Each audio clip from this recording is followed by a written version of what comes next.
in a development that has sent ripples through NATO defense circles and reignited debate over Canada's long-term air combat strategy.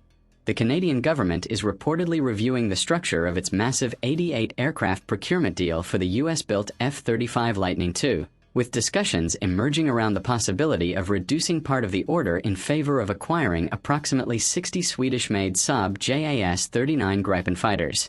The reconsideration, still at an early and politically sensitive stage, reflects a broader reassessment of procurement priorities driven by cost concerns, industrial participation requirements, geopolitical diversification, and operational flexibility in a rapidly evolving global security environment. While no final decision has been made, defense officials, procurement analysts, and political stakeholders are reportedly engaged in quiet but increasingly serious deliberations about whether Canada's Air Force modernization path should remain fully anchored to a single advanced stealth platform or be rebalanced into a mixed fleet that blends fifth-generation capability with lower-cost, highly adaptable multi-role fighters. At the heart of the debate is Canada's long-standing challenge: how to reconcile world-class military capability with fiscal constraints and industrial benefits. The original plan to acquire 88 F-35s represented Canada's commitment to aligning its air force with the most advanced stealth fighter in the Western arsenal, ensuring interoperability with key allies such as the United States and other NATO members. The Lockheed Martin F-35 program, however, has been repeatedly criticized for rising lifecycle costs, complex maintenance demands, and dependency on US-controlled supply chains and software ecosystems. These concerns have resurfaced in Ottawa as defense planners reassess whether a single-platform strategy provides sufficient resilience in a world where supply chain disruptions, geopolitical fragmentation, and shifting alliance priorities are becoming more common. The renewed interest in the Gripen platform reflects Sweden's long-standing reputation for producing cost-efficient, highly capable fighter aircraft tailored for dispersed operations and rapid deployment. The Saab-designed Gripen is widely regarded as one of the most cost-effective modern fighters in service, with lower operating costs, simpler maintenance requirements, and strong adaptability for operations from short or even semi-prepared runways, an attribute particularly attractive for a geographically vast country like Canada. Advocates of a mixed fleet argue that the Gripen would complement the F-35 by handling domestic air policing, Arctic patrols, and lower-intensity missions, thereby preserving the stealth aircraft for high-end combat scenarios. This approach, they argue, could significantly reduce operational strain on the F-35 fleet while expanding overall mission flexibility. Strategically, the debate is unfolding at a time when Canada is attempting to redefine its defense posture in the Arctic and North Atlantic regions, where increased military activity from both Russia and China has raised concerns within NATO.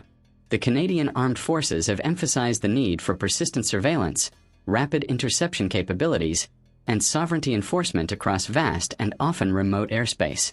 In this context, critics of a fully F-35-centric fleet argue that the aircraft's advanced capabilities may be excessive for routine patrol missions, making it economically inefficient to deploy such a high-cost platform for everyday operations. Proponents of diversification suggest that integrating the Gripen into the fleet would allow Canada to reserve its most advanced stealth jets for contested environments while maintaining cost-effective control over domestic airspace. Political dynamics are also playing a crucial role in shaping the discussion. Canada's defense procurement decisions have historically been influenced not only by military requirements but also by industrial benefits, job creation, and domestic aerospace participation. The F-35 program, while technologically advanced, has been criticized for offering limited direct manufacturing opportunities within Canada compared to competing offers. By contrast, Saab has previously proposed extensive industrial partnerships, including local assembly, technology transfer, and long-term maintenance facilities that could support Canada's aerospace sector.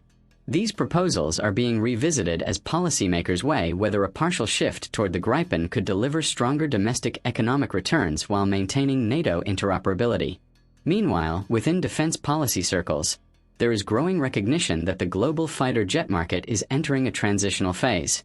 The dominance of fifth-generation platforms like the F-35 is now being challenged by evolving doctrines that emphasize distributed lethality, networked warfare, and cost-effective force multiplication. In this environment, the Gripen is increasingly viewed not as a competitor to stealth aircraft but as a complementary system optimized for different mission sets. Analysts argue that Canada's vast geography and relatively low-density threat environment make it an ideal candidate for a hybrid air fleet model, combining stealth, agility, and affordability in a way that maximizes operational coverage while controlling long-term expenditure. However, any potential shift away from the full F-35 order would carry significant diplomatic and operational implications. The United States has invested heavily in promoting F-35 standardization across NATO, viewing it as a cornerstone of Allied air power integration. A reduction in Canada's commitment could raise questions in Washington about interoperability and long-term alignment within NORAD and broader NATO air defense frameworks. At the same time, Canada has historically balanced its defense procurement decisions with a desire to maintain strategic autonomy, often seeking European alternatives when politically or economically advantageous. This tension between alliance cohesion and national flexibility is once again at the center of the current debate. On the industrial side, Canada's aerospace sector is watching developments closely, as the final structure of the fighter fleet will determine maintenance contracts, training infrastructure, and long-term technological investment. A mixed fleet approach would likely require the establishment of parallel logistics chains, pilot training programs, and maintenance facilities.